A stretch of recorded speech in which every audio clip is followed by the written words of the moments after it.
সুপ্রভাত। আজ রবিবার 23শে নভেম্বর। নতুন ক্লাস বাচ্চারা বলেছিলে এরকমই কিছু ক্লাস করাচ্ছি 1 মিনিট।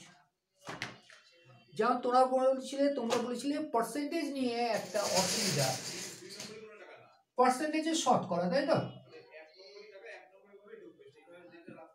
পার্সেন্টেজে শতকরা, তো শতকরা জিনিসটা কি? শতকরা মানে বোঝাই যাচ্ছে যে শততে ভাগ, মানে 100তে কতটা রয়েছে। আমাকে যদি বলা হয়, খুব ভালোভাবে বুঝবে, বলা হলো 5%, এর মানেটা কি? 5/100, তার মানে বলতে হবে 100তে 5 অংশ, 100 ভাগের 5 ভাগ। লাইকওয়াইজ দ্যাট, যদি কেউ x% বলে, তার মানে এরও হচ্ছে 100 ভাগের মধ্যে x ভাগ। এটা হলো ব্যাপার। এবার কথা হচ্ছে যে ক্যালকুলেশন কি করে করব। ক্যালকুলেশন কি করে করব? অত্যন্ত ইজি ক্যালকুলেশন করব, এবং এটাও কিন্তু অঙ্কেরই ক্যালকুলেশন, কোনো ট্রিক বা ম্যাজিক নয়, এটাও সিস্টেমেটিক ওয়েতে। এবার ব্যাপারটা হলো, ধরো আমরা যেভাবে অঙ্ক করি, মেনলি হচ্ছে ইংরেজরা, ব্রিটিশরা, তোমরা জানো যে 190 বছর আমাদের দেশে ওরা থেকে গেছে। অনেকে বলে 200 বছর, কিন্তু ব্যাপারটা হলো 1757 সাল আমরা দেখবো পলাশির যুদ্ধ, তারপর থেকে 1947 সাল, এই এত অবধি।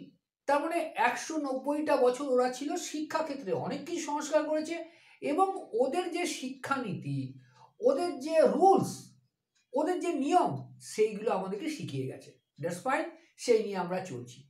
কিন্তু আমাদের নিজস্ব যে অঙ্ক, তার থেকেও উন্নত ছিল, সেরকমই কিছু দেখাচ্ছি।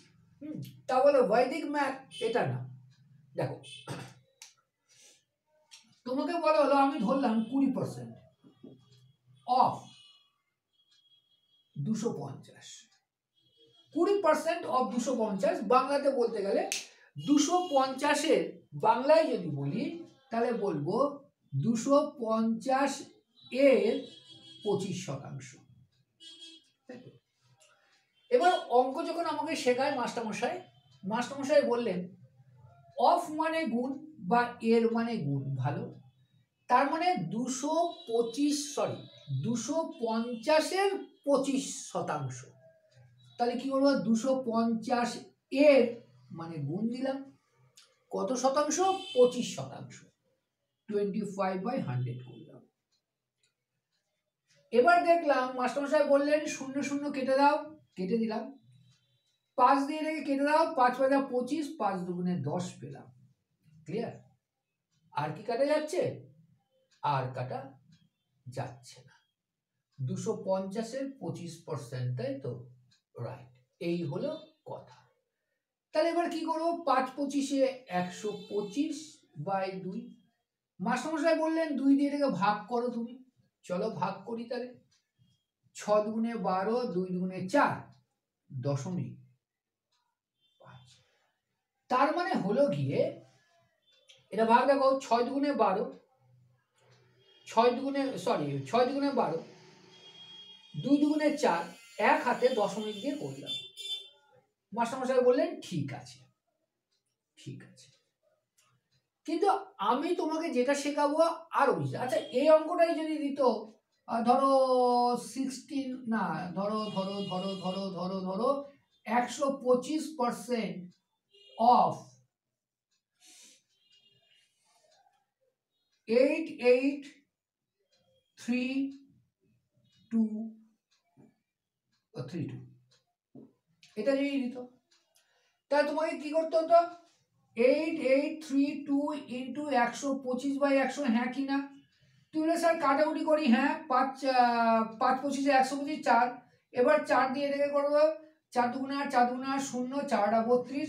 এবার 2008-কে 5 দিয়ে গুণ, বলে 5 × 8 = 40 হয়ে গেছে স্যার, 40 হয়ে গেছে। 5 × 2 = 10, 5 × 10 আর 1 11, বলতে স্যার এত হয়েছে। কিন্তু এটা টাইম কিলিং। আমি তোমাকে যে পদ্ধতিটা শেখাচ্ছি, কাটাকুটি কিচ্ছু আসবে না, কিচ্ছু কাটাকুটি করবো না। তাহলে কি করে করবো? দেখো, অঙ্কের মধ্যে লুকিয়ে আছে অঙ্কের ব্যাপারটা, অঙ্কের মধ্যেই লুকিয়ে অঙ্কের ব্যাপারটা। আগে এটা করি তাহলে সুবিধা হয়। 250 এর 25%, লক্ষ্য করো। পার্সেন্ট মানে মনে রাখবে নিচে 100, শতকরা মানে নিচে 100। নিচে 100 যদি থাকে, লক্ষ্য করো নিচে 100 মানে দুটো শূন্য, তার মানে যে উত্তরটা হবে না তার 2 ঘর আগে দশমিক বসবে। এটা মনে রেখে দাও, যে উত্তরটা আসবে তার 2 ঘর আগে মানে একক দশক ছেড়ে দশমিক হবে। এইটুকু মনে রাখো, আর কিছু মনে রাখতে হবে না। এবার তুমি কি করবে, এইটা দিয়ে এটাকে গুণ করে দেবে। কি বললাম, কারোরই না, 225কে 25 দিয়ে গুণ করো, সরি 250কে 25 দিয়ে, তাহলে 25 স্কোয়ার করে 625, তাহলে হচ্ছে 625 একটা শূন্য। আর একটা কথা তোমাকে কি বলেছিলাম, 2 ঘর পরে দশমিক, 1 ঘর 2 ঘর দশমিক বসিয়ে দাও, অঙ্ক শেষ। বুঝতে পারলে? এতটা ইজি, এতটা ইজি। অঙ্ক নিয়ে দেখো ভয় পাবে না, অঙ্ক নিয়ে ভয় পাবে না। কিন্তু সত্য কথা বলতে অঙ্ক নিয়ে আমরা অত্যন্ত ভীত সন্ত্রস্ত। ইভেন দেখো বাইরের কথা আমি বলবো না, আমার মেয়ে আজকে বিএ সেকেন্ড ইয়ারে পড়ছে, অঙ্ক নিয়ে সে ভয় পেত, ভয় পেত না তা না, ভয় পেত, কিন্তু তবুও অঙ্কের প্রতি তার একটা ভালোবাসা ছিল। কিন্তু দেখো আমার ছেলে আজকে 8-এ পড়ছে, অঙ্ক করতেই চায় না, করতেই চায় না। কি কারণে? অত্যন্ত ভীত সন্ত্রস্ত।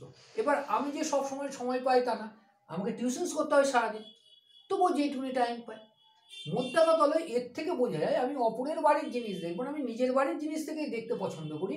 তাহলে আমার বাড়িতে যখন অঙ্কের প্রতি তার ভয় রয়েছে, এরকম কিন্তু অনেক ছেলেমেয়েরই ভয় থাকে, টিউশনস করতে গিয়েও দেখা যায়।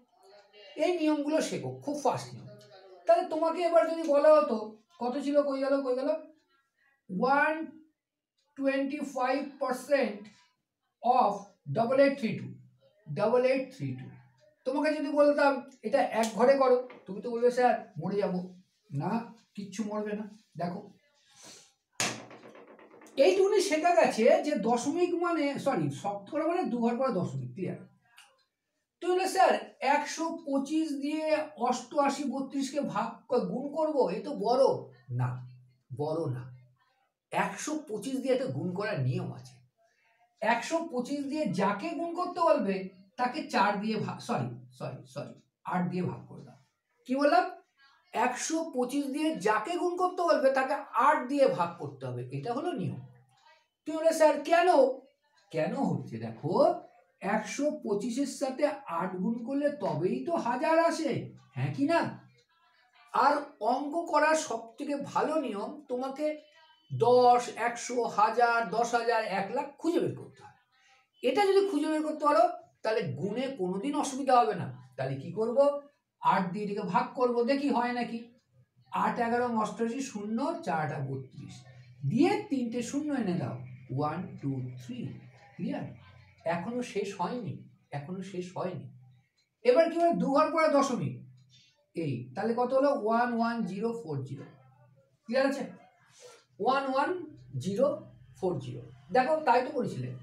88 32 ইন্টু 125-এর 100, তাই তো? 25 দিয়ে কাটলে 5 বার, 4 বার, 4 দিয়ে এটাকে কাটলে 4 দুগুণে 8, 4 দুগুণে 8, 0 4 32, এটাকে গুণ করেছিলে 2208কে গুণ করেছিলে 5 দিয়ে, কত হলো 5 8 40 হলো, 5 দুগুণে 10 হলো, 5 দুগুণে 10 হলো 11 হলো, ক্লিয়ার।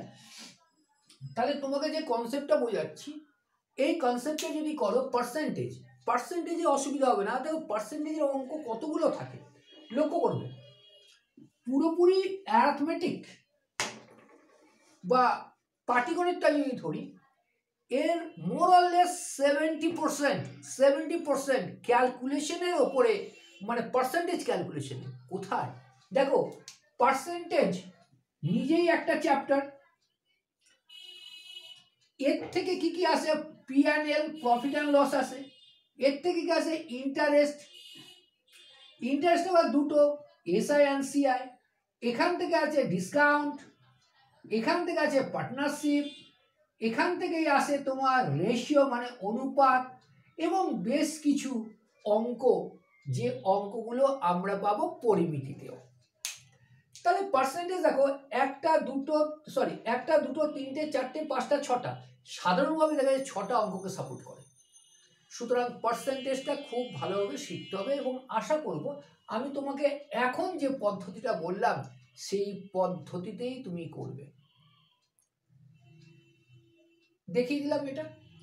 এবার যে কথাটা বলার, দেখো ফ্রম ভেরি আর্লি স্টেজ, আমি সবসময় বলি ক্লাস 5 থেকেই তোমাকে পড়ালেখার প্রতি অতিমাত্রিক বা অতিমাত্রায় যত্নশীল হতে হবে। কারণ 5 to 10, 5, 6, 7 অ্যান্ড দেন 8, 9, 10, 11, 12, এই যে তোমার জার্নি, এতটা যে জার্নি 5 থেকে 12 পর্যন্ত যে জার্নি, এই জার্নি মারাত্মক ক্রুশিয়াল। দেখলে মনে হয় না ক্রুশিয়াল কেন? এই জার্নির উপরে ডিপেন্ড করে তোমার ফিউচার বলতে higher studies and competitive exam. Competitive exam বলতে চাকরির পরীক্ষা। এবার চাকরির পরীক্ষা দেখো, লক্ষ লক্ষ ছেলের মধ্যে, লক্ষ লক্ষ বলতে শুনলে অবাক হবে, প্রায় 15 থেকে 20 লক্ষ অ্যাটলিস্ট, সব থেকে কম। ক্ষেত্র বিশেষ এটা প্রায়, রেলের ক্ষেত্রে দেখা যায় একসময় এটা প্রায় 80 লক্ষ ছাড়িয়ে গেছিল। সুতরাং এত পরিমাণ ছাত্রছাত্রী থাকে, সাফল্য বা চাকরি পায় অত্যন্ত কম, ভবিষ্যতে জানবে। তাহলে পায় না কারা? কষ্ট হয় বা পায় না কারা ধরবো না, পায় কারা? পায় তারা যারা 5 to 10 and 11 খুব ভালোভাবে পড়েছে। তোমাকেও পড়তে হবে, কেন এর 5 to 10 and 11, 12 এখান থেকে এই চাকরি পরীক্ষা বা হায়ার স্টাডিজের 80% প্রিপারেশন হয়ে যায়। ক্লিয়ার? এটা রাখলাম, দেখে নাও। আরও ভালো ভালো নিয়ম আছে। আর হ্যাঁ, ক্লাস 5 to 10 আমরা ক্লাস শুরু করছি ডিসেম্বরের 3rd উইকে। অঙ্ক ইংরেজির পাশাপাশি অন্যান্য সাবজেক্টসও রয়েছে, সম্পূর্ণ বেসিক টু অ্যাডভান্স প্রত্যেকটা বাচ্চাকে, এবং ব্যাচ প্রতি সর্বাধিক আমরা 10 জন রাখি। অনলাইন অফলাইন দুটোই ফেসিলিটি রয়েছে, কোনো পার্থক্য নেই পড়ালেখাতে, কোনো পার্থক্য নেই। এবং যারা অনলাইন পড়ছো তাদের জন্য একটা ফেসিলিটি, এক্সট্রা ফেসিলিটি, তাদের রেকর্ডেড ভিডিও ক্লাসও প্রোভাইড করা হয় এবং বলা হয় গার্জেনের উপস্থিতিতে সেই ভিডিও ক্লাসগুলো দেখে নিতে, যাতে তোমার পড়ালেখাটা সর্বভারতীয় মানের হয়। আর যারা অফলাইন করছো তারা তো আমার কাছে এসেই করছো, তাদের কোনো অসুবিধা নেই, তারা আমাকে সরাসরি প্রশ্ন করতে পারছো, সরাসরি বলতে এক্সট্রা টাইমে এসে।